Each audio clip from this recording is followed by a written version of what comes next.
اللهم صل على محمد.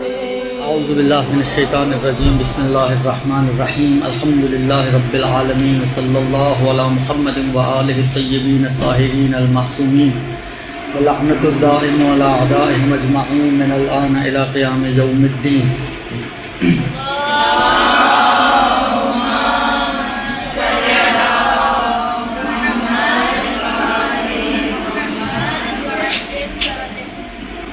گفتگو مسائل فقہ میں مبتلات نماز میں تھی، اور جہاں تک مجھے یاد پڑ رہا ہے مبتلات نماز میں سے پانچواں قبلے سے رخ پھیر دینا، اس کا تذکرہ شاید آغا سیستانی کا بیان کر دیا تھا میں نے.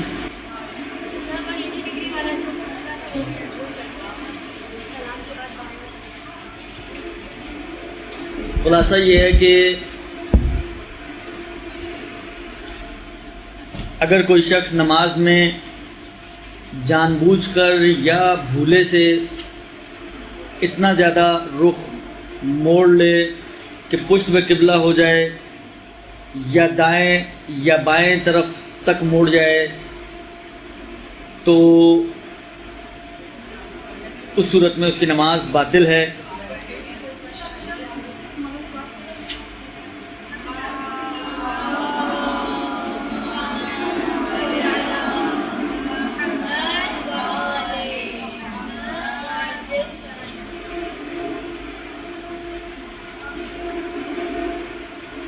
اور اسی مسئلے میں اگر جان بوجھ کر اتنا موڑ لے کہ نہ کہلائے کہ یہ قبلہ رخ ہے تو نماز باطل ہے. اگر دائیں اور بائیں تک نہ بھی پہنچے مگر اتنا زیادہ پھر جائے کہ یہ نہ کہلائے کہ یہ قبلہ رخ ہے تو نماز باطل ہے. لیکن اگر تھوڑا بہت چہرے کو پھیرے کہ جس کے باوجود یہ کہلا رہا ہے کہ یہ قبلہ رخ ہے، تو ایسی صورت میں اس کی نماز باطل نہیں ہوگی. آغا سیستانی کی اس میں تھوڑی سی تفصیل تھی، میرا خیال ہے شاید آغا سیستانی کا بیان نہیں ہوا تھا، وہ باقی تھا. آغا سیستانی کی اس میں تھوڑی سی تفصیل ہے. آغا فرماتے ہیں کہ پہلے تو یوں تقسیم کرتے ہیں کہ یا تو اس کا پھرنا کسی عذر کی بنا پر ہے یا کسی عذر کے بغیر ہے. اگر بغیر کسی عذر کے یہ قبلے سے رخ پھیر رہا ہے، اتنا رخ پھیر دے کہ نہ کہلائے یہ قبلہ رخ ہے، تو اس کی نماز باطل ہے. اگر بغیر عذر کے اس نے رخ پھیرا ہے تو. لیکن اگر کسی عذر کی بنا پر رخ پھیرا ہو، عذر کیا ہو سکتا ہے؟ انہوں نے دو تین مثالیں دی ہیں. مثلا فرض کریں بھول گیا ہو کہ میں نماز پڑھ رہا ہوں اور تھوڑا سا رخ پھیر دیا اس نے، یا یہ کہ کسی ایسی وجہ سے اس کا رخ پھرا ہے کہ جو اس کے اختیار میں نہیں تھی. بعض اوقات ہوتا ہے کہ انسان جب سفر وغیرہ کی حالت میں ہوتا ہے، کھلے علاقوں یا کھلے میدانوں میں نماز پڑھ رہا ہوتا ہے، تو بعض اوقات شدید ہوا چل رہی ہوتی ہے، بہت تیز ہوائیں چل رہی ہوتی ہیں، یعنی اتنی تیز ہوائیں ہوتی ہیں کہ بعض اوقات انسان کو اپنے آپ کو بھی کنٹرول کرنا مشکل ہو رہا ہوتا ہے.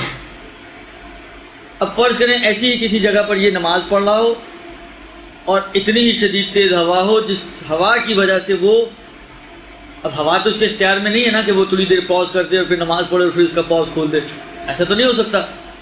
لہذا ایک ایسا ذریعہ ہے کہ جو اس کے اختیار میں نہیں ہے، اس کی وجہ سے اس کا رخ پھر گیا قبلے سے.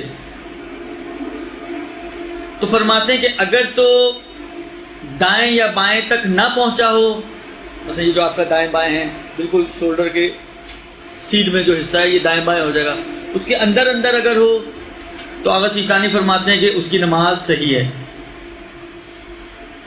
اور البتہ یہ ضروری ہے کہ جب یہ عذر اس کا برطرف ہو جائے تو قبلہ رخ ہو کر اپنی نماز کو پورا پھر باقی انجام دے. مثلا فرض کریں ہوا تیز چل رہی تھی، ایک دم بے اختیار طور پہ سائیڈ ہو گئی اس کی، تو اب یہ ہے کہ دوبارہ سیدھا ہو، قبلہ رخ ہو اور قبلہ رخ ہو کر باقی نماز کو کنٹینیو کرے. لیکن اس پھرنے سے نماز اس کی باطل نہیں ہوگی. یہ ایک صورت. لیکن اگر اتنا زیادہ گھوم جائے کہ یا دائیں طرف ہو جائے یا بائیں طرف ہو جائے یا پشت پہ قبلہ ہو جائے، تو اب کیونکہ بحث ہماری چل رہی ہے کہ کسی عذر کی وجہ سے ہو، یہ ذہن میں رکھیں. بغیر عذر کے ہے تو نماز باطل ہے. عذر میں اگر اتنا زیادہ نہیں گھوما کہ دائیں یا بائیں تک پہنچ جائے، اس کے اندر اندر ہے تو نماز صحیح ہے. لیکن اگر اتنا زیادہ گھوم جائے کہ دائیں یا بائیں یا پشت پہ قبلہ ہو جائے، درست، تو ایسی صورت میں آقا فرماتے ہیں کہ اب یہ عذر کیا تھا اس کا. اگر تو یہ عذر بھول جانا ہو، مثلا بھول گیا تھا کہ میں نماز پڑھ رہا ہوں اور اتنا گھوم گیا، ایک، یا یہ عذر اس کا جو ہے غفلت تھی، حالت غفلت میں وہ اتنا گھوم گیا، غافل ہو گیا ایک دم نماز پڑھتے پڑھتے اور پھر گھوم گیا، دو، یا یہ کہ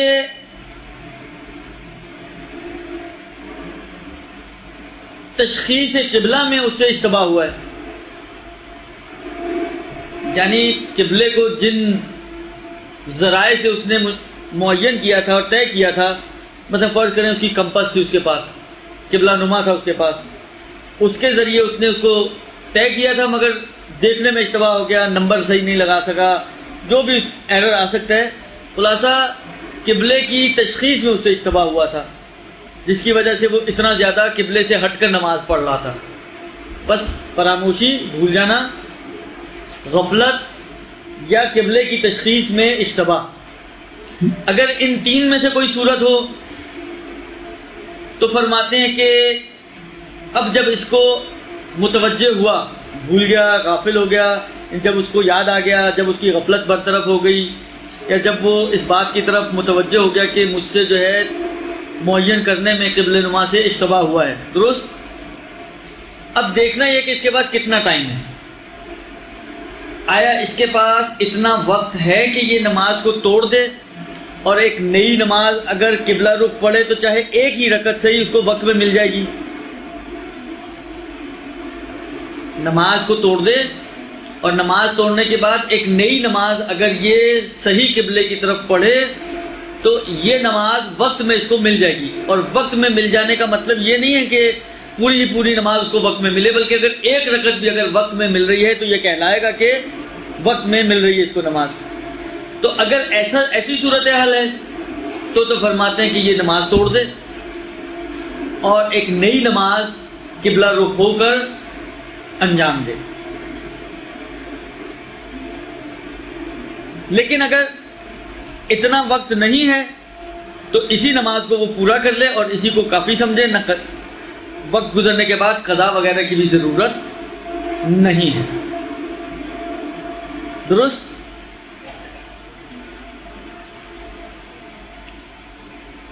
اور پھر فرماتے ہیں کہ یہی حکم اس صورت میں بھی ہے کہ جب مثلا ہوا وغیرہ کی وجہ سے کہ جو اس کے اختیار میں نہیں تھی، اس کی وجہ سے قبلے سے اتنا زیادہ پھر گیا ہو، تو اس کا بھی حکم یہی ہے. یعنی یہ کہ اگر توڑنے کے بعد اتنا وقت ہے کہ وہ چاہے ایک ہی رکعت صحیح لیکن وقت میں صحیح قبلے کے ساتھ پڑھ سکتا ہے تو نماز توڑ کر نئی نماز پڑھے، اور اگر اتنا وقت نہیں ہے تو اسی نماز کے اوپر اکتفا کیا جائے گا اور تکرار کرنا ضروری نہیں ہے. پہلے تو یہ بتائیں کہ کس کی سمجھ میں نہیں آیا؟ آ گیا سب کی سمجھ میں؟ درست. بس آغا سیستانی نے تھوڑی سی تفصیل زیادہ دی ہے، اسباب کی طرف گئے ہیں. البتہ اگر آپ غور کریں تو ان اسباب کی طرف جانے کی کوئی ضرورت نہیں تھی، اس لیے کہ چاہے اسباب جو ہیں وہ غفلت ہو، بھول جانا ہو، تشخیص قبلے میں غلطی ہو، اور بعد میں انہوں نے کہا کہ اگر کوئی وہ ہوا ٹائپ کی چیز ہے جو آپ کے اختیار میں نہیں ہے تو اس صورت میں بھی یہی حکم ہے. اس کا مطلب ہے کوئی بھی سبب و حکم تو ایک ہی ہو گیا، تو اتنی لمبی چوڑی تفصیل دینے کی ضرورت نہیں تھی. خلاصہ یہ نکلا آغا سیستانی کا کہ اگر یہ جو قبلے سے 90 ڈگری سے زیادہ یعنی 180 ڈگری سے زیادہ پھرا، 180 یا اس سے زیادہ اگر گھوما ہے، اور یہ گھومنا غفلت کی وجہ سے ہو بھول جانے کی وجہ سے ہو، کسی ایسی چیز کی وجہ سے ہو جو آپ کے اختیار میں نہیں ہے، یا تشخیص قبلے میں اشتباہ کی وجہ سے ہو، قبلے کو معین کرنے میں غلطی لگی ہو۔ ان چاروں صورتوں میں آیا اتنا وقت ہے کہ اگر توڑ دیں تو ایک نئی نماز صحیح قبلے کے ساتھ وقت میں پڑھ سکتی ہیں، چاہے ایک ہی رکعت صحیح، تو توڑ کے نئی نماز پڑھیں گی اور وہ آپ کی نماز صحیح ہو جائے گی۔ لیکن اگر اتنا وقت باقی نہیں بچا، مثلا فرض کریں آپ کے پاس آدھا منٹ ہے اور اس میں اگر آپ توڑ کے نماز پڑھیں گی تو ایک رکعت آپ کو وقت میں نہیں ملے گی، تو پھر کہتے ہیں کہ نماز کو نہ توڑیں، یہی نماز آپ کی کنٹینیو رکھیں، یہی نماز آپ کی صحیح ہے، البتہ قبلہ صحیح کرنے کے بعد اسی نماز کو کنٹینیو رکھیں، یہی نماز آپ کی صحیح ہو جائے گی اور آپ کو وقت کے بعد اس کی قضا کرنا بھی واجب نہیں ہوگا۔ درست جی، یہ خلاصہ ہو جائے گا حافظ سیستانی کا۔ البتہ تھوڑا بہت اگر چہرہ آپ جان بوجھ کے بھی پھیر لیں، مثلا فرض کریں بالکل اسٹریٹ ہو، آپ تھوڑا سا گھما لیں رائٹ یا لیفٹ، اس طرح سے کہ عرفی طور پہ یہ نہ کہلائے کہ آپ نے قبلے سے رخ پھیر لیا ہے، تو ایسی صورت میں آپ کی نماز باطل نہیں ہوگی۔ خوب، یہ ہوگی جناب علی پانچویں چیز جو نماز کو باطل کرنے والی ہے۔ چھٹی چیز جو نماز کو باطل کرنے والی ہے، اس میں بھی لمبی کہانیاں ہیں ماشاءاللہ سے، وہ ہے جان بوجھ کر نماز میں بات چیت کرنا، بیجا کلام جان بوجھ کر انجام دینا، تو اس سے نماز باطل ہو جاتی ہے۔ اب اس بیجا کلام سے مراد کیا ہے؟ آیا پوری کہانی سنائی جائے تو نماز باطل ہوگی، یا ایک جملہ کہنے سے بھی باطل ہو جائے گی، یا ایک لفظ کہنے سے بھی باطل ہو جائے گی، یا ایک حرف کہنے سے بھی باطل ہو جائے گی؟ مختلف سٹیپس ہیں نا، ایک حرف، ایک لفظ، ایک جملہ، ایک پوری کہانی، یہ چار مراحل ہیں۔ آیا ان چاروں میں نماز باطل ہے اگر جان بوجھ کے کوئی کہے یا نہیں؟ بعض صورتوں میں باطل ہے، بعض صورتوں میں باطل نہیں ہے، اس کا کیا مسئلہ ہوگا؟ اس میں فرماتے ہیں کہ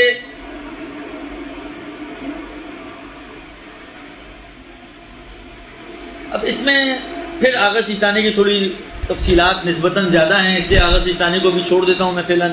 پہلے آغا خوئی اور امام خمینی کا مسئلہ آپ کی خدمت میں عرض کرتا ہوں، اور آغا خوئی کا تو ایک ہی جملہ ہے، لہذا سب سے پہلے آغا خوئی کا بیان کرتا ہوں۔ آغا خوئی فرماتے ہیں کہ مبتلات نماز میں سے چھٹا مبتل یہ ہے کہ کوئی شخص جان بوجھ کر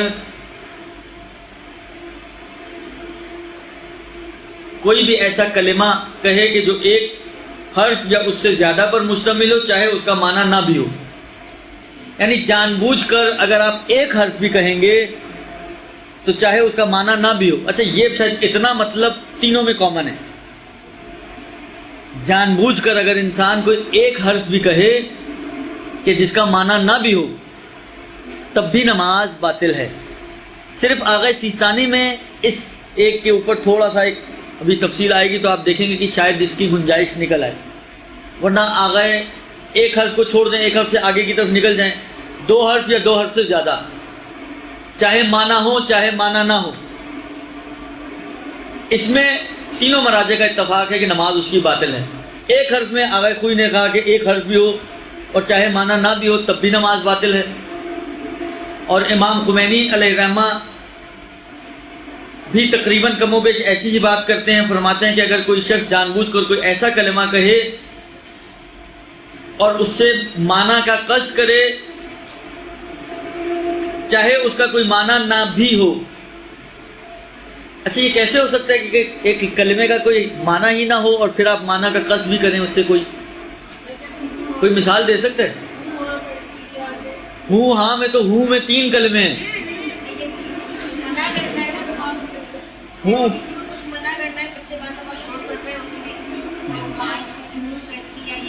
تو ہوں، وہی تو کہہ رہا ہوں، ہوں بھی کہے گی تو تین کلمے ہیں۔ وہ قرأت زور سے ادا کرنے کا مسئلہ بعد میں آئے گا، ابھی بات یہ ہو رہی ہے کہ آپ کوئی ایک ایسا کلمہ ادا کریں جس سے کسی معنی کا قصد کریں چاہے اس کا معنی نہ بھی ہو۔ ایک ایک کر کے بولیں تو، ورنہ تو یہاں تو قصد والے نہیں، تو کوئی کلمہ نہیں ہے نا، ابھی فرض ہے کہ آپ نے کوئی مثلا آپ نے کہا الف مثلا، تو اب الف ایک کلمہ نا، معنی ہے اس کا کوئی نہیں. اب آگا کہہ رہے ہیں کہ معنی کا قصد بھی کریں آپ اور معنی نہ بھی ہو، یہ کیسے ہو سکتا ہے؟ جی کیا چیز؟ کھانسنے کی بھی ابھی بات نہیں، ایک لمبا سا شین.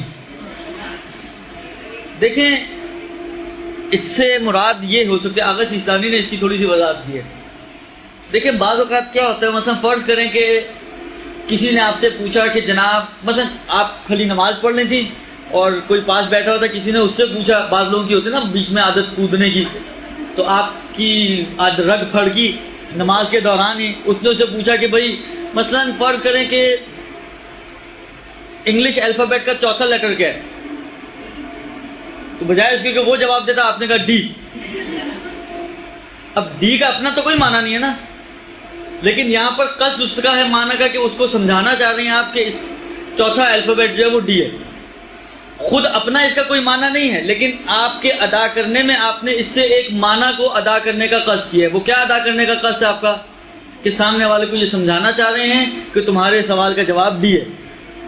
درست؟ بھائی ان کے لفظ کا اپنا کوئی معنی نہیں ہے، یعنی اگر کہیں ڈی لکھا ہوا ہو، کوئی آپ سے پوچھے یہ ڈی کا کیا معنی ہے، کوئی معنی نہیں ہے. اسی طرح یہ ایک مثال یہ آپ اردو میں آ جائیں تو اردو کا بھی یہی ہو جائے گا. مثلا کوئی پوچھے جی حروف تہجی کا تیسرا حرف کیا ہے، بجائے اس کے کہ وہ جواب دے آپ نے کہا پے. خود پے کا اپنا کوئی معنی نہیں ہے، لیکن ابھی جو آپ نے ادا کیا ہے تو کچھ مطلب سمجھانے کے لیے اس پے کو ادا کیا ہے. درست؟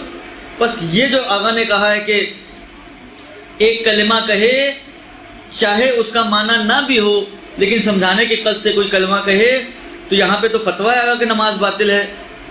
اور پھر فرماتے ہیں کہ ایک حرف بھی کہے اور کوئی قصد نہ بھی کرے تب بھی احتیاط کی بنا پر اس کی نماز باطل اور اس کو دوبارہ پڑھنا ہوگی.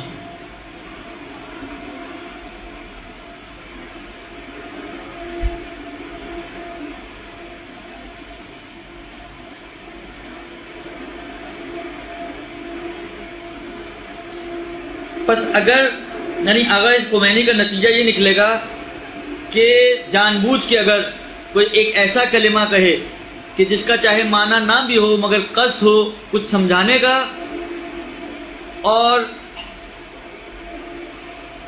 چاہے وہ ایک حرف ہو، لیکن اگر قصد نہ ہو تو پھر اس میں آغا کی شرط یہ ہے کہ دو یا دو سے زیادہ سے مل کر بنا ہو وہ کلمہ، تو پھر اس کی نماز باطل ہوگی احتیاط کی بنا پر.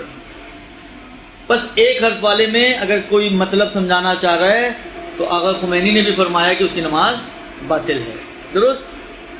اگر کوئی نہیں اتنی تفصیلات نہیں دی، قصد کرے نہ کرے، انہوں نے کہا کہ اگر کوئی کلمہ کہے چاہے ایک حرف ہو اور اس کا معنی نہ بھی ہو تب بھی اس کی نماز باطل ہے، تو اس میں ساری صورتیں خود بخود آ جاتی ہیں.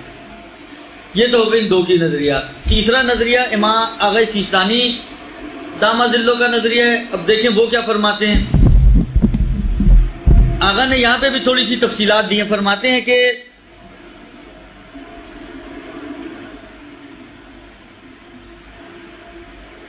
اب انہوں نے تقسیم کی ہے کہ اگر اس نے کلمہ جو کہا ہے وہ ایک حرف پر مشتمل ہو تو یہ ایک حرف پر مشتمل کلمات دو طرح کے ہیں.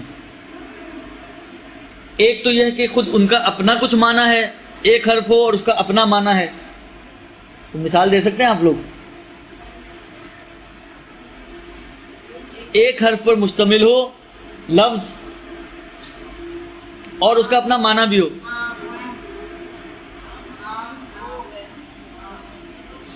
حالانکہ اگر آ کو ہم ایک مانے الف مد آ، تو یہ ایک لفظ ہے جس کا معنی بھی ہے، اپنا معنی ہے اس کا. یعنی آپ کسی کو بلا رہی ہیں، مثلا چاہے کبوتر کو ہی بلا رہی ہوں آ کر کے. درست؟ بندوں کو تو آ کر کے نہیں بلایا جاتا نا، کبوتر کو بلایا جاتا ہے. خوب یہ ایک لفظ ہے جس کا اپنا ایک معنی ہے. درست؟ اسی طریقے سے عربی میں بہت سارے ایسے الفاظ ہیں. مثلا قاف قے، قاف کے نیچے زیر ہو قے، یہ صیغہ امر ہے، امر کا صیغہ ہے. کے معنی ہے وقع سے نکلا ہے واو قاف یہ سے ٹوٹ پھوٹ ہو کر رہ گیا کے. اس کے معنی ہے وقع کے معنی ہے بچانے کے، حفاظت کرنے کے. کے یعنی تم حفاظت کرو، کے یعنی تم حفاظت کرو. تقوی نہیں، اس کا مادہ دوسرا ہے، تقوی چھوڑ دیں. اس کے بھی اس کا بھی معنی وہی ہے، تقوی کا معنی بھی وہی ہے ویسے، لیکن یہ وہ اس کا مادہ تھوڑا ڈفرینٹ ہے. واقع یا واو قاف یا سے مل کر بنا ہے، لیکن امر میں جب آتا ہے تو یہ صرف قاف زیر قے رہ جاتا ہے. تو اس کے معنی ہے بچاؤ تم، یعنی پورا ایک جملہ ہے، لفظ ایک ہی ہے لیکن پورا جملہ ہے یہ، تم بچاؤ. یہ مثلا فرض کریں آپ نماز میں پڑھتے پڑھتے قے کہیں، کسی نے کوئی سوال کیا یا بات کی یا کوئی بھی ہے، خلاصہ آپ نے اس کو قے کہا. یا اسی طرح اور بھی میں نے کہا نا، عربی زبان میں کافی ایسے الفاظ مل جائیں گے کہ جن کا ایک ہی لفظ ہے اور اس کے اندر یعنی ایک ہی حرف ہے اور اس کا اپنا معنی ہے، پورا جملہ ہے وہ. ایک تو یہ کیٹیگری ہوگی کہ ایک ہے لیکن معنی رکھتا ہے. دوسرا یہ ہے کہ ایک ہے لیکن معنی نہیں رکھتا، ایک ہے لیکن معنی نہیں رکھتا، لیکن بعض اوقات کسی ایسے مقام پر استعمال ہوتا ہے کہ سامنے والے کو معنی سمجھایا جا رہا ہو. جس طرح ابھی مثال دی ڈی کی اور پے کی، کہ ڈی اور پے وغیرہ اپنے معنی نہیں رکھتے ہیں، ایک ہیں، سنگل ہیں. یا عربی زبان میں انہوں نے عربی کی مثالیں دی ہیں یہاں پر. مثلا عربی زبان میں آپ دیکھیں، مثلا فرض کریں آپ لکھتے ہیں، آپ کہتے ہیں کتبت بالقلم. یہ جو بالقلم میں با آیا ہے درست، اس با کے معنی ہیں مدد کے معنی ہیں. میں نے لکھا قلم کی مدد سے، یعنی قلم کے ذریعے. یا آپ کہتے ہیں بسم اللہ الرحمن الرحیم. یہ جو بسم اللہ کا آپ ترجمہ کرتی ہیں، آپ کیا کرتی ہیں؟ شروع کرتی ہوں اللہ کے نام سے. یہ جو سے کا معنی آ رہا ہے یہ اس با کی وجہ سے آ رہا ہے. بسم اللہ الرحمن الرحیم یعنی اللہ کے نام سے شروع کرتی ہوں یا کرتا ہوں. تو یہ سے کا معنی اس با کی وجہ سے آ رہا ہے. لیکن یہ اس وقت آتا ہے کہ جب یہ اس شکل میں ہو، مل کر آئے، اپنے آگے پیچھے کچھ ہو اس کے. لیکن خالی با لکھا ہوا ہو اس کا کوئی معنی نہیں ہے. خالی مثلا سین لکھا ہوا اس کا اپنا کوئی معنی نہیں. لیکن بعض اوقات یہ سین اگر کسی لفظ کے اوپر استعمال ہوتا ہے تو ایک معنی دیتا ہے. خلاصہ یہ کہ عربی میں اس قسم کے بہت سارے کلمات ہیں کہ جن کا اپنا کوئی معنی نہیں ہے، لیکن بعض اوقات تفہیم و تفاہم کے مرحلے میں جب وہ استعمال ہوتا ہے تو وہ ایک معنی ادا کرتا ہے. جس کی ایک مثال وہ بھی دی پے وغیرہ والی، اور یہ کچھ مثالیں انہوں نے بھی دی ہیں. تو یہ دو طرح کے ہیں سنگل حروف. ایک ہی حرف ہے لیکن اپنا معنی رکھتا ہے. ایک مرتبہ یہ کہ وہ اپنا معنی نہیں رکھتا. آغا سیستانی فرماتے ہیں کہ اگر وہ حرف اپنا معنی رکھنے والا ہو، یا یہ ہے کہ کسی ایسے مورد میں استعمال ہوا ہو کہ کسی کو معنی سمجھا رہا ہو، تو وہ نماز کو باطل کر دے گا، چاہے ایک حرف ہی کیوں نہ ہو. درست؟ لیکن اگر وہ کوئی بھی معنی ادا کرنے والا نہ ہو، اس کا اپنا نہ کوئی خود اس کا اپنا معنی ہے، نہ ہی کسی ایسے موقع پہ استعمال ہوا ہے کہ کسی کو آپ اس حرف کے ذریعے کچھ سمجھانا چاہ رہے ہوں. ایک مرتبہ تو کسی نے آپ سے پوچھا ہے کہ جی حروف تہجی کا تیسرا حرف کون سا، تو آپ نے کہا پا یا پے. ایک مرتبہ آپ نے ایسے ہی نماز پڑھتے پڑھتے ایک دم پتہ نہیں کیا سوجی آپ کو، آپ نے کہا پے. اب نہ کسی کو سمجھانے کے مرحلے میں ہیں آپ، نہ ہی پے کا کوئی اپنا معنی ہے. تو ایسی صورت میں آغا سیستانی فرماتے ہیں کہ اگر یہ دو یا دو سے زیادہ حروف پر مشتمل ہو، جیسے امام خمینی نے بھی کہا تھا، تو پھر نماز کو باطل کرے گا. اس کا مطلب یہ کہ اگر یہ ایک حرف ادا ہو رہا ہے جس کا اپنا کوئی معنی نہیں ہے، اور نہ تفہیم و تفاہم کے مرحلے میں استعمال ہو رہا ہو، سمجھنے اور سمجھانے کے مرحلے میں بھی استعمال نہ ہو رہا ہو، تو یہ ایک حرف اگر استعمال ہو تو آغا سیستانی کے اعتبار سے نماز باطل نہیں ہوگی، اگر اس کا اپنا معنی بھی نہ ہو اور نہ ہی سمجھانے کے مقام پر استعمال ہو رہا ہو. لیکن اگر دو یا دو سے زیادہ حروف ہوں تو پھر نماز کو وہ باطل کر دے گا. درست جی؟ یہ آغا سیستانی کا نظریہ. یہ ایک مطلب.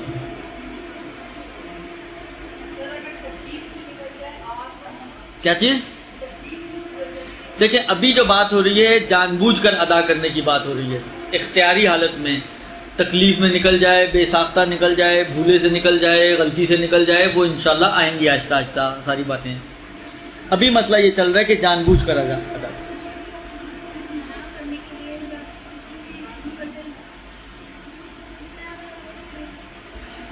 یہ بھی آ رہے ایک دو چیزیں آ رہی ہیں اور خوب، یہ تو ہو گیا ایک مطلب۔ دوسرا مطلب یہ ہے کہ کھانسی کرنے سے، ڈکار لینے سے یا ٹھنڈی اور گرم آہیں بھرنے سے نماز باطل نہیں ہوتی، درست؟ لیکن اگر آپ ایک مرتبہ یہ کہ ٹھنڈی اور گرم آہیں جو ہوتی ہیں وہ سانس کی شکل میں ہوتی ہیں، درست؟ اس میں آپ کچھ بول نہیں رہی ہوتی ہیں۔ ایک مرتبہ جس طرح بھی مثلا آپ لوگوں نے کہا کہ کسی نے اوہو کہہ دیا، کسی نے اوہ کہہ دیا، کسی نے آہ کہہ دیا نماز کے دوران، یہ اوہ آہ ای اس قسم کے حروف اگر جان بوجھ کے کوئی ادا کرے، بولو تکلیف کی وجہ سے ادا کر رہے، روک سکتا تھا مگر اس نے کہا کوئی بات نہیں، کسی کو پتہ تو چلے مجھے درد ہو رہی ہے، میں حالت درد میں نماز پڑھ رہا ہوں، درست؟ تو اس نے جو ہے جان بوجھ کر ان حروف میں سے یا ان الفاظ میں سے کسی لفظ کو آہ یا ای یا او ادا کرے تو فرماتے ہیں کہ اگر جان بوجھ کر ادا کیے تو اس کی نماز باطل ہو جائے گی، درست؟ البتہ وہی کھانسی وغیرہ کرنے سے، کھانسنے سے یا گلے میں کچھ پھنس گیا کرنے سے، ان چیزوں سے نماز باطل نہیں ہوتی۔ اب وہ مسئلہ کہ یہ بہت زیادہ ہمارے ہاں ہوتا ہے کہ مثلا فرض کریں کسی کو متوجہ کرنے کے لیے کبھی آپ نے اللہ اکبر زور سے بول دیا، کبھی گونگی نماز پڑھ لی تھی مگر اس میں آپ نے اونچی آواز میں پڑھ ڈالا، تو ابھی اس اعتبار سے چھوڑتے ہوئے کہ مثلا جو نماز آپ کو آہستہ پڑھنی چاہیے تھی آپ نے جان بوجھ کر اس میں بلند آواز میں پڑھا ہے، تو آیا نماز صحیح رہے گی یا باطل ہوگی، ایک الگ بحث ہے، اور اس کا تعلق قرأت کے باب سے اور پہلے گزر چکا ہے اس کا مسئلہ، درست؟ لہٰذا اس کو ابھی میں اس اینگل سے بات نہیں کر رہا۔ اگر جان بوجھ کے کرے گا تو نماز اس کی ویسے ہی باطل ہو جائے گی۔ اگر ہلکی آواز والی نماز کو بلند آواز میں سے، مثلا فرض کریں میں ظہر کی نماز پڑھ رہا ہوں، اور ظہر کی نماز ایسے کہ مرد اور عورت دونوں پہ واجب ہے کہ وہ آہستہ آواز میں پڑھیں، درست؟ کوئی بچہ پاس چھیڑ چھاڑ کر رہا ہے، آپ اس کو منع کرنے کے لیے آپ نے اہدنا الصراط المستقیم زور سے بول دیا، جس طرح ڈانٹ رہی ہیں اس کو، پتہ نہیں اس کو ڈانٹ رہی تھی یا اللہ کو ڈانٹ رہی تھی، لیکن آپ نے زور سے جو ہے وہ اہدنا الصراط المستقیم پڑھ دیا، تو یہ تو اگر ایک مرتبہ کہ بے ساختہ نکل گیا تو ایک الگ بحث ہے، لیکن عمدن و اختیاراً جان بوجھ کر آپ نے اس کو سمجھانے کے لیے کہ غلط حرکت کر رہے ہو، نہ کرو یہ کام، آپ نے جان بوجھ کر اس جملے کو بلند آواز میں پڑھا، تو ایسی نماز آپ کی باطل ہو جائے گی، درست؟ اس میں تو ویسے ہی کہانی گئی۔ لیکن فرض کریں کہ آپ پڑھی مغرب کی نماز نہیں تھی، اور مغرب کی نماز میں یا الحمد سورہ میں نہیں تھی آپ، کیونکہ جو چیز واجب ہے اونچی آواز میں پڑھنا یا ہلکی آواز میں پڑھنا وہ الحمد سورہ کی حد تک ہے، باقی جتنے بھی اذکار رکوع کے، سجدے کے، سمع اللہ، بحول اللہ، قنوت وغیرہ ان میں واجب نہیں ہے، ان میں آپشنل ہے آپ کے پاس، یعنی چاہے مرد ہوں چاہے عورتیں ہوں، الحمد سورہ کے علاوہ باقی جتنے بھی اذکار ہیں وہ سب آپشنل ہے، آپ کو چاہے بلند آواز میں پڑھیں چاہے آہستہ آواز میں پڑھیں۔ حال آپ فرض کریں رکوع میں تھیں، آپ تشہد میں بیٹھی تھیں، آپ سجدے میں تھیں، کہ کوئی ایسا ذکر ہے کہ جو آپ کے اختیار میں تھا، چاہے آپ بلند آواز میں، اس میں آگے فرماتے ہیں کہ پہلے امام خمینی کا مسئلہ، امام خمینی علیہ الرحمہ فرماتے ہیں کہ اگر کوئی شخص کسی کلمے کو، دیکھیں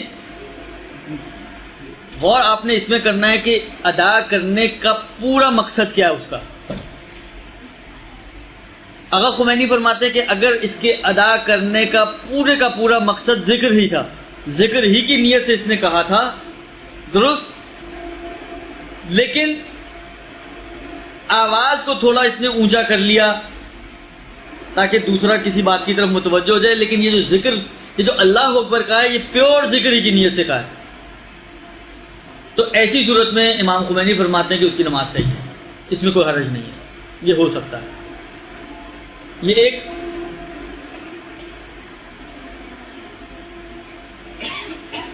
لیکن اگر اس کی نیت دوسری والی ہو، یہ جو جملہ اس نے مثلا اللہ اکبر کہا ہے پیور اس نیت سے کہا کہ سامنے والے کو کچھ سمجھانا چاہ رہا ہے، اسی نیت سے اس نے یہ بات کہی ہے اللہ اکبر کہا ہے، تو یہ نماز گئی آپ کی، نماز باطل ہے جی۔ ہاں آ رہا ہے دوسرا۔ تیسری صورت یہ ہے کہ دونوں نیتیں آپ کی، ذکر کی بھی نیت ہے اور سامنے والے کو سمجھانے کی بھی نیت ہے، یعنی اس طریقے سے کہ آدھی نیت آپ کی یہ ہے اور آدھی نیت وہ ہے، یعنی دونوں کی دخالت ہے اس اللہ اکبر کو کہنے میں، اس اللہ اکبر کو کہنے میں۔ دیکھیں یہ اللہ اکبر ہے، اس کے اندر دو چیزیں، ایک اس کو ادا کرنا اور ایک اس کو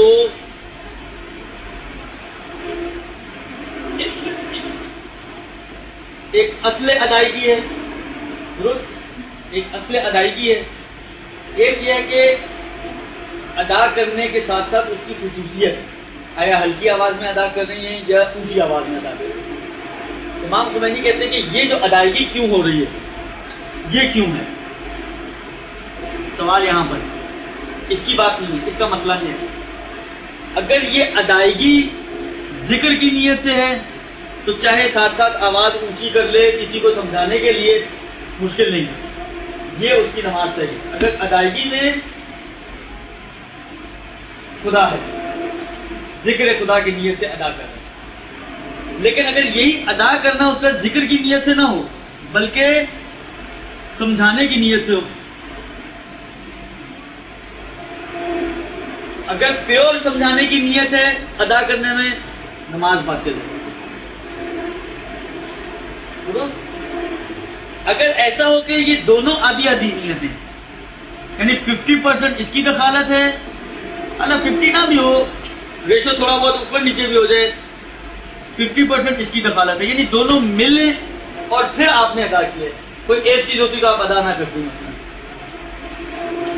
خالی یہ مطلب فرض کریں ایک ٹیبل ہے، یہ بالکل دو آدمی مل کے اٹھا سکتے ہیں، تو دو آدمی ہوں گے تو اٹھے گی نا، فرض کریں ایک ہے ایک نہ ہو تو کیا ہوگا، ٹیبل تو نہیں اٹھائی جائے گی، ٹیبل اپنی جگہ پہ باقی رہے گی۔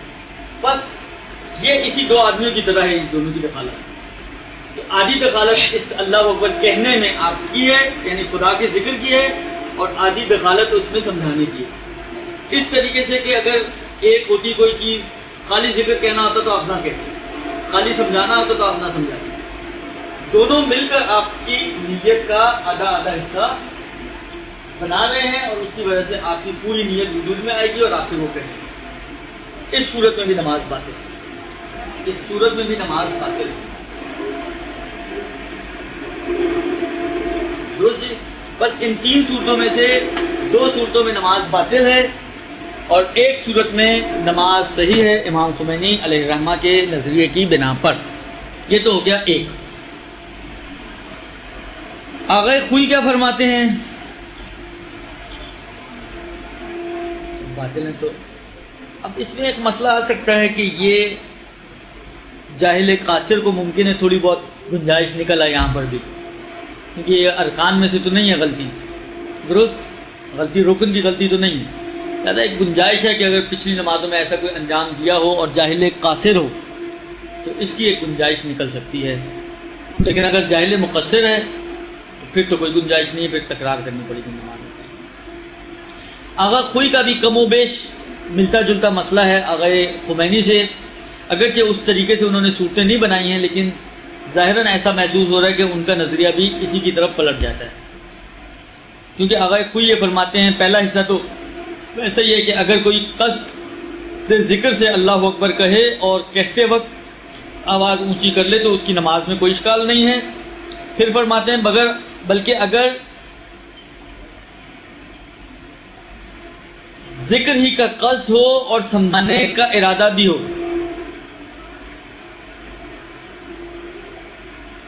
یعنی کسی کو سمجھانے کی نیت سے، یعنی ارادہ جو یہ کہنا چاہ رہا ہے، دیکھیں اب اس میں بھی جو تعبیر ہے آغا خوئی کی تھوڑی سی دقیق ہے، چاہتا یہ ہے کہ کسی کو سمجھائے، مگر جو ادا کر رہا ہے وہ ذکر ہی کے قصد سے ادا کر رہا ہے، ادائیگی کے اندر اس نیت کو دخالت نہیں دے رہا، چاہتا یہی ہے کہ مثلا فرض کریں سامنے والے کو کسی بات، مثلا فرض کریں آپ نماز پڑھ رہی ہیں، پیچھے سے کسی نے نوک کیا، تو آپ اس کو یہ سمجھانا چاہ رہی ہیں کہ میں نماز پڑھ رہی ہوں، لیکن جو اللہ اکبر کہہ رہا ہے وہ ذکر ہی کی نیت سے کہہ رہا ہے، تو اس میں بھی آغا خوئی فرماتے ہیں کہ کوئی حرج نہیں ہے اور اس کی نماز صحیح ہے۔ کچھ تعبیرات مختلف ہیں، آغا سیستانی کا بھی اسی طرف پلٹ جاتا ہے، آغا سیستانی کا بھی سمجھے یہی ہے، یعنی تینوں مراجع کا اگرچہ تعبیرات میں تھوڑے سے اختلافات ہیں، آپ اگر توضیح جا کے دیکھیے گا تو آپ کو اندازہ ہوگا، لیکن نتیجہ تقریباً تینوں کا ملتا جلتا ہے۔ درست جی، 50% میں تینوں کی باطل ہے جی، باطل ہے، تینوں میں باطل ہے۔ میں نے کہا کہ خوئی صاحب کیا ذکر جو میں نے اسی لیے کہا آپ لوگ غور کریں کہ ذکر جو کہ اگرچہ ارادہ ہے اس کا کہ کچھ سمجھائے، لیکن ذکر کہنے میں اس کا ارادہ دخیل نہیں ہے۔ ذکر جو ادا کر رہی ہے یا کر رہا ہے وہ خالصتاً ذکر کی نیت سے اللہ اکبر کہہ رہا ہے، یعنی آغا خوئی کی، اس لیے میں نے کہا کہ تعبیر ان کی تھوڑی دقیق ہے، میں نے پہلے ہی کہا تھا۔ درست ہو۔ اس کے بعد جو مسئلہ ہے جی، آپ کیا کہہ رہی تھیں؟ آپ کچھ کہہ رہی تھیں؟ ان دونوں میں کہا نا کہ تینوں کا تقریباً ملتا جلتا ہے، تعبیرات تھوڑی سی فرق ہے۔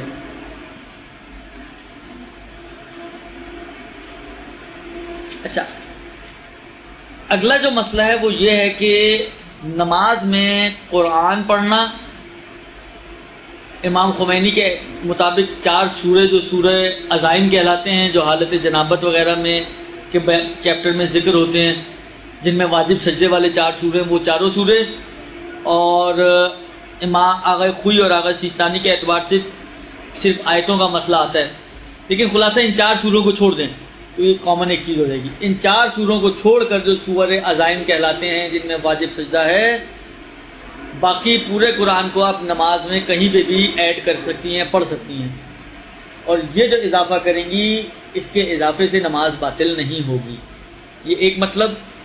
اسی طریقے سے ذکر خدا بھی آپ ایڈ کر سکتی ہیں کسی بھی جگہ پر، ذکر خدا کے ایڈیشن سے بھی آپ کی نماز باطل نہیں ہوتی، کہ آپ قرات کے مسئلے میں بھی یہ مسئلہ پڑھ چکی ہیں 2، اور تیسری چیز جس کے ایڈیشن سے نماز باطل نہیں ہوتی وہ ہے دعا۔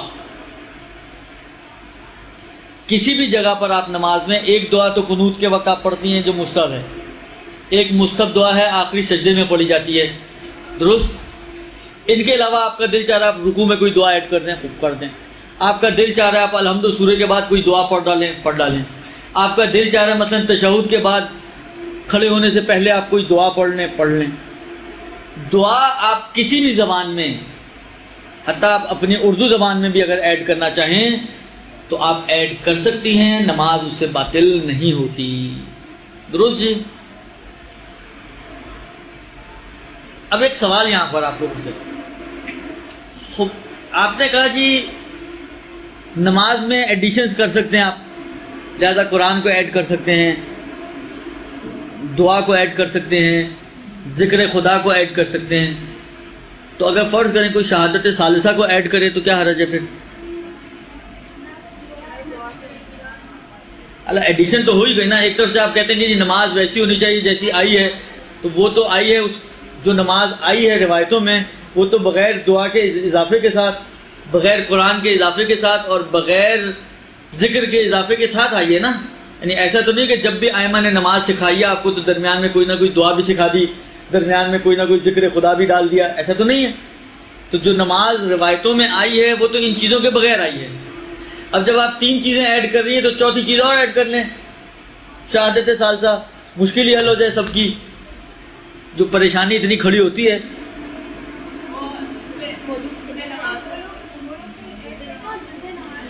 دیکھیں عرض کروں آپ کی خدمت میں، ایک تو یہ بھی مسئلہ ہے کہ جزء نماز والا مسئلہ، لیکن جزء نماز کا قصد کیے بغیر اگر شہادت ثالثہ کوئی کہے تو دیکھیں یہ جو ایڈیشن ہیں یہ ایڈیشن ہم اپنے پاس سے نہیں کر رہے ہیں، یہ وہ ایڈیشن ہیں جس کی روایتوں نے اجازت دی ہے کہ یہ آپ نماز میں ایڈ کر سکتے ہیں۔ شہادت ثالثہ اس کی کوئی کسی قسم کی اجازت ہمارے پاس روایتوں میں موجود نہیں ہے کہ اس کو نماز میں آپ ایڈ کر سکتے ہیں. لہٰذا یہ جو اگر ہم ایڈیشن کرتے بھی ہیں تو اپنی مرضی سے نہیں کر رہے ہیں. یعنی ایسا نہیں کہ میرا دل چاہ رہا تو میں نے ایڈ کر دیا، ہم کہیں نماز صحیح ہے آپ کی. یہ وہ ایڈیشن ہے کہ جس کی خود شریعت نے اجازت دی ہے. شریعت کی اجازت کے ساتھ اگر آپ ایڈ کریں تو اس میں تو کوئی حرج نہیں ہے. شہادت ثالثہ کی جو سب سے بڑی مشکل یہ ہے، ہم ان کو یہی کہتے ہیں کہ شریعت نے اس کی اجازت نہیں دی ہے. بغیر اجازت کے شریعت کی ہم ایڈ نہیں کر سکتے اور اس میں اجازت موجود نہیں ہے. درست. لہذا کوئی اگر آ کے ان کو میچ کرنا چاہے تو ان کے اندر میچنگ نہیں ہے. وہ موارد ہیں جہاں پہ شریعت نے اجازت دی ہے اور ایکسیپشن کی قائل ہوئی ہے شریعت. یہ وہ مورد ہے کہ جس کے اوپر کوئی ایکسیپشن نہیں آئی، یعنی جو فقہا کہتے ہیں جس کے اوپر کوئی ایکسیپشن نہیں آئے اور جس کی اجازت ہمیں شریعت نے نہیں دی کہ آپ ہر چیز جو مرضی آپ کا دل چاہے. یا تو یہ کہا ہوتا کہ جو آپ کا دل چاہے ایڈ کر لو، تب تو یہ بات صحیح تھی، ہم اس کو بھی ایڈ کر سکتے تھے. لیکن شریعت نے ایسا تو نہیں اجازت دی. ہمیں پرٹیکولر 3-4 چیزوں کی اجازت دی ہے، ان کو ہم اجازت فقہا اجازت دے دیتے ہیں. جس کی اجازت نہیں ملی ہے اس کی اجازت نہیں دیتے ہیں. خوب. اس کے بعد اگلا جو مسئلہ ہے وہ یہ ہے کہ اگر کوئی شخص الحمد و سورہ یا جو دوسرے واجب اذکار وغیرہ ہیں ان کو جان بوجھ کر 2 مرتبہ کہے، مثلا کسی آیت کو جان بوجھ کر آپ نے دوبارہ سے تکرار کر دیا، تو آیا اس تکرار سے نماز باطل ہوگی؟ یا یہ کہ آپ نے جو ہے مثلا فرض کریں احتیاط کی نیت سے، مثلا آپ نے پڑھا، آپ کو لگا کہ شاید کوئی غلطی ہو گئی ہے تو آپ نے احتیاطاً اس آیت کو دوبارہ سے پڑھ دیا. یا پوری الحمد پڑھنے کے بعد آپ کو لگا شاید کہیں گڑبڑ ہوئی ہے، آپ نے احتیاطاً دوبارہ سے سورہ الحمد پڑھ دی، پوری کی پوری سورہ الحمد دوبارہ سے پڑھ دی. تو یہ احتیاطاً اضافہ کرنے سے یا جان بوجھ کر اضافہ کرنے سے آیا نماز باطل ہوتی ہے یا نہیں ہوتی؟ امام خمینی نے تو مراد ان کی بھی ظاہراً وہی ہوگی جو بعد نے حاشیے لیے ہیں. امام خمینی نے تو کہا کہ باطل نہیں ہے. آغا خوئی اور آغا سیستانی نے بھی کہا باطل نہیں ہے، لیکن انہوں نے ایک شرط لگائی ہے، اگر یہ جو جان بوجھ کر دوسری مرتبہ اضافہ کر رہا ہے اس اضافے میں اس نے جزئیت نماز کا قصد نہ کیا ہو، یعنی نماز کے حصہ ہونے کا قصد نہ کیا ہو، یعنی قرآن کے قصد سے اس نے اضافہ کیا ہو. دیکھیں مثلا الحمدللہ رب العالمین اس آیت کو آپ 2 دفعہ پڑھ لیں گے. درست. کوئی آپ سے سوال کرے جو دوسری دفعہ آپ نے اس الحمدللہ رب العالمین کو پڑھا تو کیوں پڑھا؟ تو اگر آپ یہ کہیں کہ نماز کا حصہ تھا اس لیے پڑھا تو پھر باطل ہو جائے گی آغا خوئی اور آغا سیستانی میں. لیکن اگر آپ یہ کہیں کہ نہیں جزء نماز بناتے ہوئے نہیں پڑھا تو دوسرا کیا نیت ہو سکتی ہے آپ کی؟ قرآن کی نیت ہوگی. قرآن پڑھنی تو قرآن کی نیت ہوگی.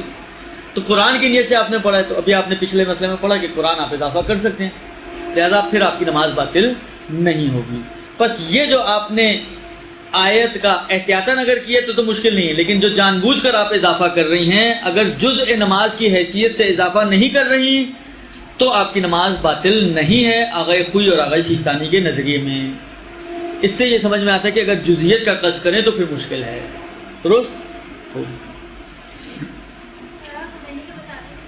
صحیح ہے نماز، انہوں نے کوئی تفصیل نہیں دی ایسی، اس میں مشکل نہیں ہے، اس میں مشکل نہیں. اب جو مسئلہ ہے یعنی فقہ کے اندر اگر آپ کو ان مسائل کو کہیں ڈھونڈنا ہو تو اس کے علاوہ کہیں اور نہیں ملیں گے. وہ یہ ہے کہ کسی کو سلام کرنے کا مسئلہ کہ نماز کے ضمن میں شروع کرتے ہیں، اس کے بعد اس کے اپنے کچھ 1-2 اور مسئلے جو اس سے ریلیٹڈ ہیں ان کو بھی بیان کرتے ہیں. اور اس کے علاوہ اگر آپ ڈھونڈیں کہ کہیں فقہ میں کہاں سلام کا ٹاپک آپ کو ملے گا کہ ایک دوسرے کو سلام کرنے کے مسائل کے حوالے سے کیسا سلام ہونا چاہیے، کیسا جواب ہونا چاہیے، تو کہیں اور آپ کو نہیں ملے گا. یہی وہ جگہ ہے جہاں پر آپ کو سلام کے مسائل تھوڑے بہت ملتے ہیں. آغا فرماتے ہیں کہ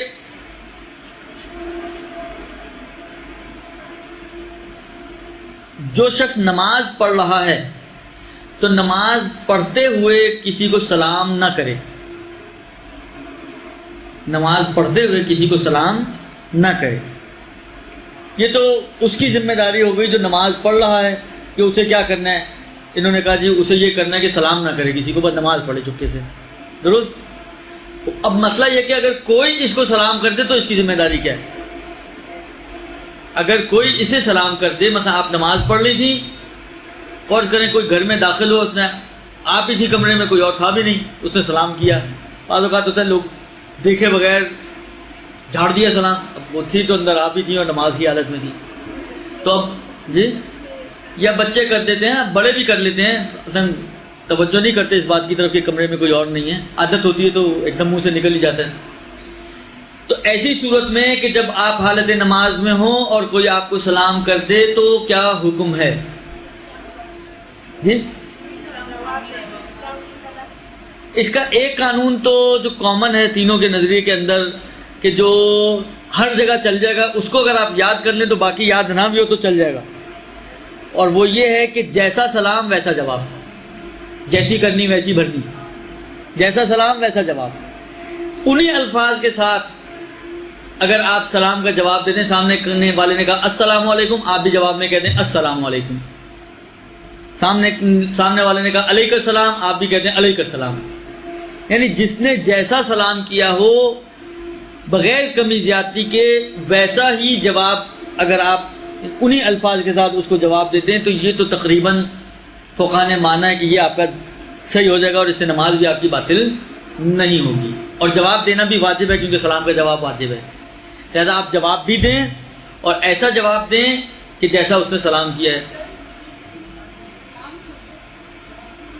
آپ سلام کر رہی ہیں جواب کے مقام پر تو وہ جواب بن جائے گا.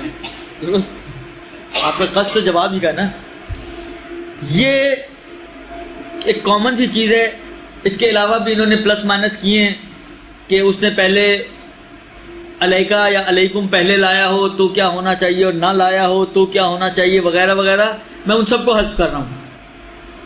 صرف اتنا یاد کر لیں کہ جیسا سلام ہو اور ویسا ہی جواب دے دیا جائے تو یہ تینوں مراجع کے نظریے کے مطابق آپ کا جواب صحیح ہو جائے گا اور آپ کی ذمہ داری پوری ہو جائے گی.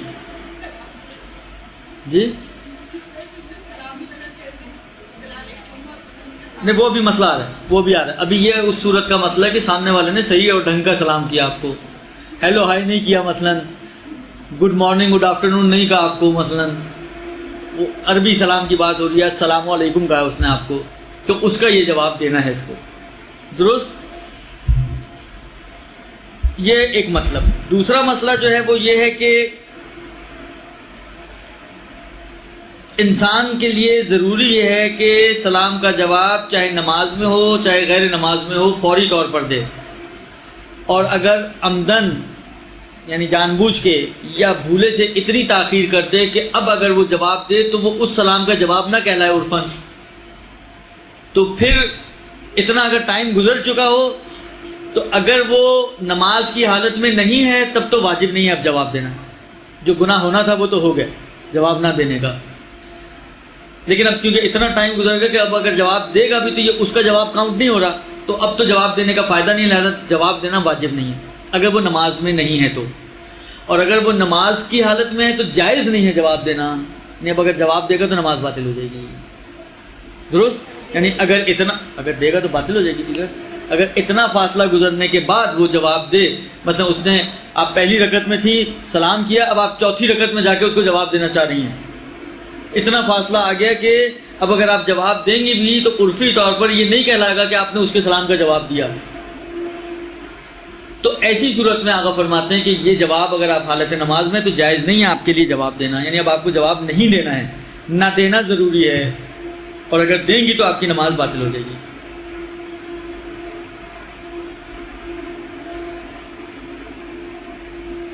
اچھا، سلام کا جواب اس انداز سے دینا چاہیے کہ سلام کرنے والا اسے سنے. اس نے سلام کیا السلام علیکم، آپ نے دل میں کہا وعلیکم السلام، تو پتہ ہی نہیں چلا آپ نے جواب دیا. تو یہ کافی نہیں ہے. یعنی جواب اتنا ہونا چاہیے، اتنی آواز ہونی چاہیے کہ اس کی کان تک جائے. البتہ فرض کریں کہ سامنے والا بہرا ہے جس نے سلام کیا، تو آپ جتنی بھی اونچی آواز میں کہیں گے اس کے کان تک نہیں جائے گی آواز. یا مثلا فرض کریں کہ سامنے والے جیسا ہوتا ہے بعض اوقات آپ کھڑی ہوئی ہیں، کوئی پاس سے سلام کرتا ہوا تیزی سے گزر گیا، وہ آدھے میل کے فاصلے پہ پہنچ چکا ہے. اب آپ پہلے تو لاؤڈ اسپیکر ڈھونڈنا پڑے گا اس کے کان تک پہنچانے کے لیے. تو ان صورتوں میں اگر نارمل اعتبار سے آپ جواب دے دیں جو نارمل حد ہوتی ہے تو کافی ہے. پلس بعض جگہ پر آغا سیستانی نے یہ کہا کہ احتیاط اس میں ہے کہ اگر کسی اشارے وغیرہ کے ذریعے اس کو سمجھا سکیں کہ اس کو جواب دیا گیا تو یہ بھی احتیاط کی بنا پر اس کو ایڈ کیا جائے. یعنی آغا سیستانی کا جملہ یوں ہے، وہ فرماتے ہیں کہ اگر سلام کرنے والا بہرا ہو یا سلام کرنے کے بعد تیزی سے گزر جائے تو اگر ممکن ہو جواب سلام کو اشارے یا اس کی طرح کسی چیز کے ذریعے اس کو سمجھایا جائے تو ضروری ہے کہ اس طرح سے جواب دیا جائے. اور اگر فرض کریں اتنا فاصلہ آ گیا کہ اشارہ بھی فائدہ نہیں ہوگا اور اس کا رخ ہی مطلب اس طرف کو وہ جا رہا ہے، آپ پیچھے سے اشارہ بھی کر دیں گے تو اس کو سمجھ میں نہیں آئے گا، تو پھر آگا فرماتے ہیں کہ ایسی صورت میں جواب دینا ضروری نہیں ہے. اور اگر نماز میں ہے تو جواب دینا جائز نہیں ہے، پھر نماز آپ کی باطل ہو جائے گی. آ رہے کمبائن سلام کا بھی مسئلہ آ رہا ہے.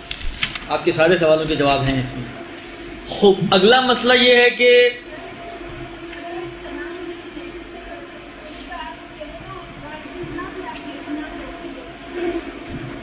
ظاہراً تو میسیج وغیرہ والے سلاموں کا جواب واجب نہیں، یہ ادا کرے کا مسئلہ ہے. اگر کہے کوئی، ظاہری طور پر یہ جو ان کا مسئلہ ہے، دیکھیں سلام کہنے والا سلام اس طرح سے کہے، جتنے مسئلے آئے ان میں کہنے کی بات آئی ہے.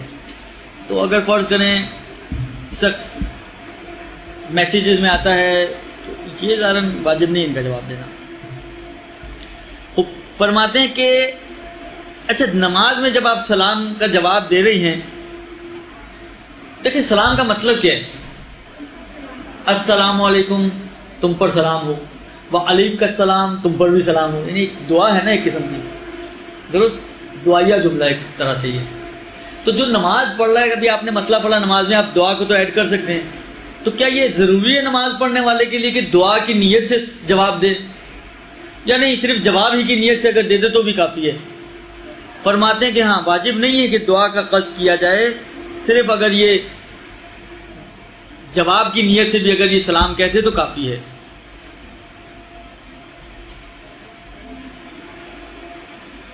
اگر کوئی عورت یا مرد نامحرم یا کوئی ممیز بچہ کسی کو سلام کرے تو فرماتے ہیں کہ اس کے سلام کا جواب دینا واجب ہے.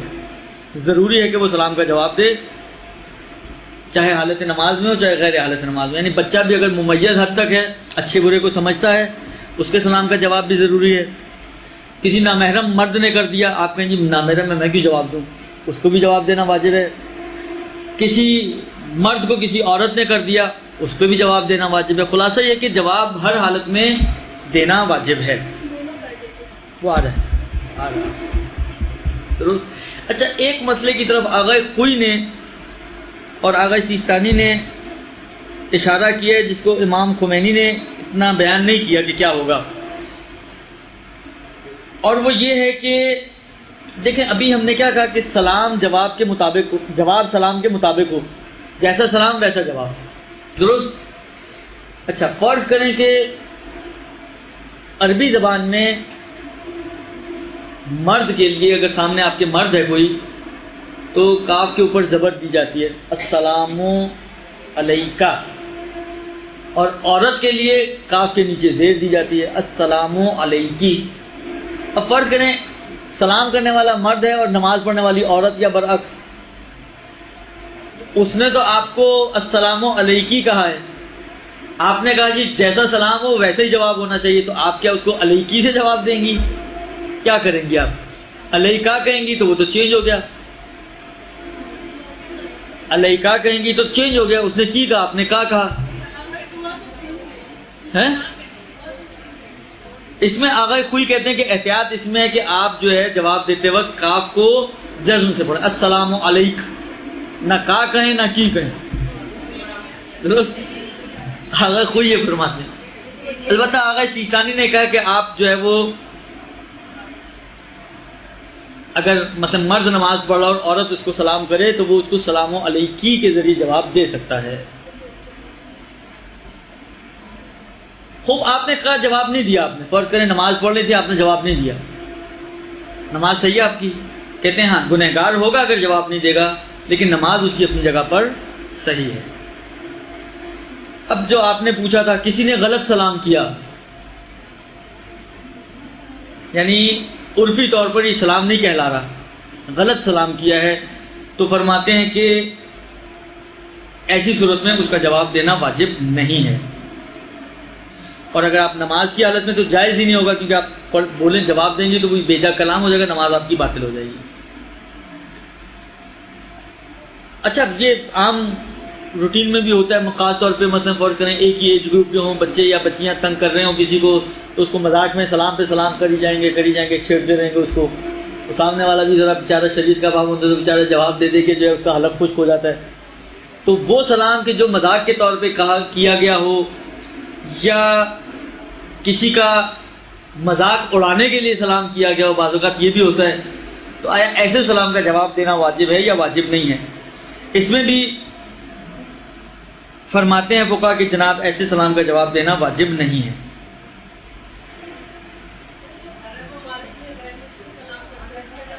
وہ بھی آ رہا ہے۔ اگلی چیز یہی ہے جو انہوں نے پوچھی، اور وہ یہ کہ آیا کافروں کو جواب دیا جا سکتا ہے یا نہیں؟ اگر خمینی فرماتے ہیں کہ اگر کوئی مرد و زن جو مسلمان نہ ہو وہ آپ کو سلام کرے تو اس کو پورے جواب نہ دیں، یا صرف سلام کہیں جواب میں، بس اس نے کہا السلام علیکم، آپ کہیں سلام، جس طرح ایرانی مسلمانوں کے ساتھ یہی کرتے ہیں، یا یہ کہ آپ خالی علیک کہیں اس کو، خالی سلام کے ذریعے یا خالی علیک کے ذریعے اس کو جواب دیں۔ یہ آغا خمینی فرماتے ہیں۔ آغا خوئی فرماتے ہیں کہ آپ کو معلوم ہے کافر دو طرح کے ہیں، یا کافر ذمی ہے یا کافر غیر ذمی ہے۔ اگر تو کافر غیر ذمی ہو تو اس کا تو جواب دینا واجب ہی نہیں ہے، درست؟ اور اگر ذمی ہو تو فرماتے ہیں احتیاط واجب کی بنا پر صرف علیک کے ذریعے اس کو جواب دیں۔ امام خمینی نے دونوں چیزیں کہی تھی، یا صرف وہ یا صرف وہ۔ آغا کہتے ہیں کہ اگر ذمی ہو، کافر ذمی ہو، تو علیک کے ذریعے اس کو صرف جواب دیں احتیاط واجب کی بنا پر۔ جی، کافر ذمی یعنی ایسا کافر کہ جو اسلامی حکومت میں اسلامی حکومت کو ٹیکس کو دے کر رہ رہا ہو۔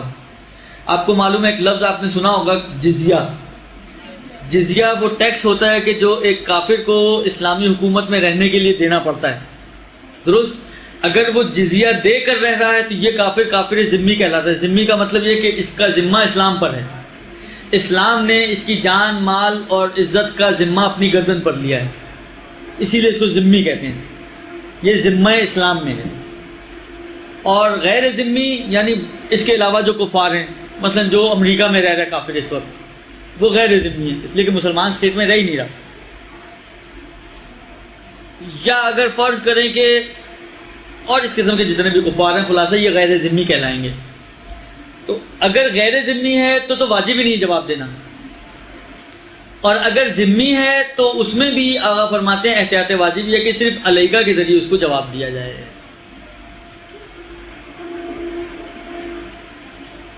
اور آغا سیستانی کا بھی یہی مسئلہ ہے، آغا خوئی والا۔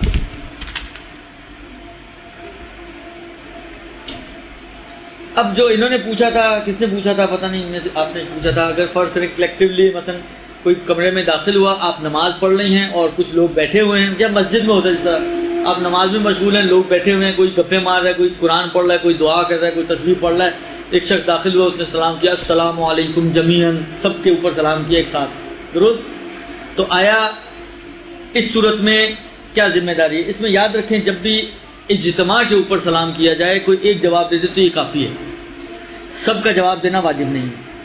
لہٰذا فرض کریں اس سے پہلے کہ آپ جواب دیتے ہیں آپ کے ساتھ والے نے جواب دے دیا، کافی ہے، آپ کی جواب آپ کے ساکت ہو جائے گا آپ سے، یہ تو ایک مطلب۔ دوسرا مطلب یہ ہے کہ فرض کریں کہ میں نماز پڑھ رہا ہوں اور مجھے معلوم ہے کہ اس نے سلام کرنے والے نے میرا بھی ارادہ کیا ہے، یعنی مجھے بھی سلام کیا ہے، تو اگر تو کوئی جواب نہیں دے رہا تو پھر مجھ پہ واجب ہوگا جواب دینا، لیکن اگر کوئی جواب دے رہا ہے تو آپ یہ سوچتے ہو کہ جی مجھے بھی تو سلام کیا، میں بھی جواب دوں گا، آپ اب اگر جواب دیں گے تو یہ آپ کے لیے صحیح نہیں ہے، نماز باطل ہو جائے گی۔ لہذا اگر اجتماع پر سلام کیا گیا ہو اس میں ایک ایسا شخص ہو کہ جو نماز پڑھ رہا ہو، اگر باقیوں میں سے کسی نے جواب دے دیا تو اس کے لیے جائز نہیں کہ یہ جواب دے، لیکن اگر کسی نے بھی جواب نہیں دیا تو پھر اس پر واجب رہے گا اسی طریقے کے مطابق جو بیان ہوا کہ یہ اس کو جواب دے۔ پہلے اس کو تھوڑا سا اتنا ویٹ کرنا پڑے گا کہ دیکھے کوئی جواب دے رہا ہے یا نہیں دے رہا، درست؟ ظاہر تو ایک جواب سب کے لیے کافی ہو جائے گا، سب نے ایک ساتھ کیے تو، اگر الگ الگ کیے تو الگ الگ دینے پڑیں گے، لیکن اگر ایک ہی وقت میں، جیسے کلاس میں عام طور پہ ہوتا ہے، آپ کہیں پڑھا رہی ہیں، بچے ایک ساتھ کرتے ہیں السلام علیکم سر، تو سب نے ایک ساتھ سلام کیا اجتماعی طور پر یک زبان ہو کر، تو اگر یہ ہو تو کافی ہو جائے گا ایک۔ لیکن ایک مرتبہ ہے کہ آپ داخل ہوئیں، پہلے ایک نے کیا، پھر دوسرے نے کیا، پھر تیسرے کی آواز آئی، پھر چوتھے کی آواز آئی، تو وہ تو پھر اتنی دفعہ دینا پڑے گا جتنی آوازیں آ رہی ہیں آپ کو، اگر الگ الگ ہوں تو اس طریقے سے کہ آگے پیچھے ہوں۔ خوب فرماتے ہیں کہ اچھا آپ نماز پڑھ رہی تھیں، گروہ کی شکل میں تھیں، کچھ بیٹھے ہوئے ہیں، کچھ کھڑے ہوئے ہیں، کچھ لیٹے ہوئے ہیں، کچھ سو رہے ہیں، کچھ جاگ رہے ہیں، اور آپ نماز پڑھ رہی ہیں۔ اب سامنے والے نے سلام کیا، اب آپ کو شک ہوا کہ اس نے مجھے بھی ارادہ کیا یا نہیں کیا، یا صرف ان لوگوں کو سلام کیا کہ جو غیر نماز میں، تو آیا اس صورت میں میری ذمہ داری کیا ہے؟ کہتے ہیں اس صورت میں جب آپ کو یہ یقین ہی نہیں کہ اس نے آپ کو سلام کیا تو آپ پر جواب تو واجب نہیں ہے، اور چونکہ حالت نماز ہے لہذا اب آپ کے لیے جواب دینا صحیح نہیں ہوگا، درست جی؟ اس کے بعد فرماتے ہیں کہ جی سلام کرنا مستحب ہے، اور حد سے زیادہ تاکید کی گئی ہے سلام کرنے کی، اور تاکید ہے خاص طور پر جو سوار ہے وہ پیدل والے کو، اور جو کھڑا ہے وہ بیٹھے ہوئے کو، اور جو بڑا ہے چھوٹا ہے وہ بڑے کو سلام کرے۔ اور اتنا زیادہ اجر و ثواب ہے کہ بعض روایتوں میں ہے ظاہراً کہ سلام کے جو ہیں 70 نیکیاں ہیں، 70 میں سے 69 نیکیاں سلام کرنے والے کی ہیں، اور ایک نیکی جواب دینے والے کی ہے، جبکہ سلام کرنا مستحب ہے اور جواب دینا واجب۔ بہت زیادہ تاکید ہے، لہذا ایک دوسرے کو سلام کریں، نفرتیں بھی دور ہوتی ہیں، کینے بھی دور ہوتے ہیں انسان کے دل سے۔ جی تو دبا ڈالیں، اور کیا ہو سکتا ہے؟ میں کہا نا ذمی ہو تو یہی حکم ہے، واجب نہیں، غیر ذمی میں واجب نہیں ہے۔ ایک آخری مسئلہ ہے سلام کا، وہ یہ کہ نماز کے علاوہ سلام کا جواب بہتر انداز سے دینا مستحب ہے، اور اگر نماز میں ہو تو پھر اس میں وہی جو بتایا جیسا سلام ویسا جواب، اس کے اوپر عمل کیا جائے۔ اور انشاءاللہ العزیز اس کے بعد 7واں جو ہے وہ جب بھی کلاس ہوگی 7واں اس دن، یہ 1-2 سوال ہیں، میں پہلے ان کے جواب دے دوں۔ ایک منٹ ذرا، اہل کتاب کو سلام کرنا یا جواب دینا کا کیا حکم ہے؟ عرض تو کیا کہ اس میں اہل کتاب اور غیر اہل کتاب کا مسئلہ نہیں ہے، ذمی اور غیر ذمی کا مسئلہ ہے۔ اگر ہم نماز پڑھ رہے ہوں اور بچے اتنا لڑ رہے ہوں کہ زخمی ہونے کا اندیشہ ہو تو بلند آواز کر سکتے ہیں، ورنہ کیا کریں؟ جواب بتا دیا آپ کو کہ اگر اپنی نیت خالص رکھ سکتی ہیں، ذکر کی نیت سے آپ ایک اللہ اکبر کہہ سکتی ہیں، جس میں ان کو ڈانٹ بھی دیں۔